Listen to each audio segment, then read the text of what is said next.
Hello అందరికీ నమస్తే అండి. ఈరోజు నేను అటుకులతో చిక్కీ ఎలా చేయాలో చూపిస్తాను. ముందుగా ఈ గ్లాస్తో ఒక అరకప్పు పల్లీలు దోరగా వేయించుకోవాలి.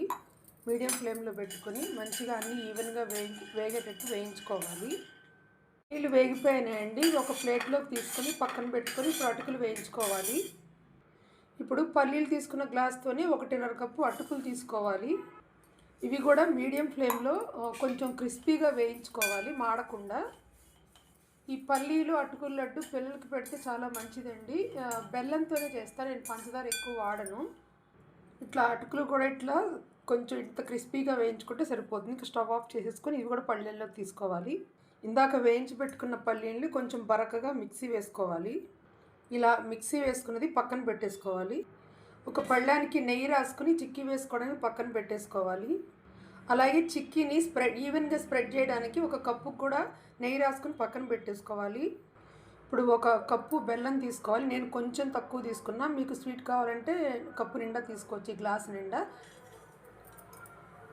కొంచెం పావు గ్లాస్ కన్నా తక్కువ నీళ్ళు పోసుకొని మీడియం టు లో ఫ్లేమ్లో పాకం కలుపుకుంటూ ఉండాలి.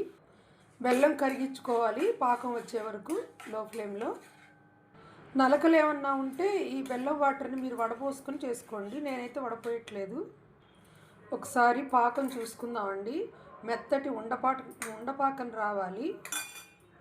ఇంకా రాలేదు. ఎక్కువసేపు ఉడికించకూడదండి, ఇలా చిక్కి గట్టిపడిపోతుంది. మళ్ళీ పాకం చూసుకుందామండి.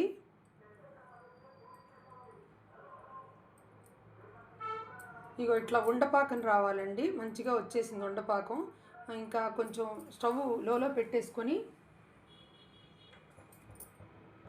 ముందుగా వేయించి పెట్టుకున్న పల్లీ పొడి వేసుకోవాలి. కొంచెం నెయ్యి, కొంచెం ఇలాచీ పౌడరు, 2 టీ స్పూన్లు కొబ్బరి పౌడర్ వేసుకొని బాగా కలుపుకోవాలి. ఇప్పుడు ఇంకా అటుకులు కూడా వేసి బాగా కలిపేసేయాలండి, స్పీడ్గా కలిపేసేయాలి. ఇందాక నెయ్యి రాసుకున్న పళ్ళెంలోకి వేసి ఈవెన్గా స్ప్రెడ్ చేసేసుకొని కొంచెం చల్లారనివ్వాలి. కొంచెం చల్లారిన తర్వాత ఇలా పీసెస్గా కట్ చేసుకోవాలండి. మనం పాకం కొంచెం ఎక్కువసేపు ఉంచితే ఇలాగే కొంచెం విడిపోతుంది. నాకు కొంచెం సరిగ్గా రాలేదు, మీరు చూసుకొని చేసుకోండి. ఇంతేనండి వీడియో. థ్యాంక్ యూ అండి. ఈ రెసిపీ నేను యూట్యూబ్లో చూసి చేశానండి. ఇది రెండోసారి చేయటం. థ్యాంక్ యూ అండి.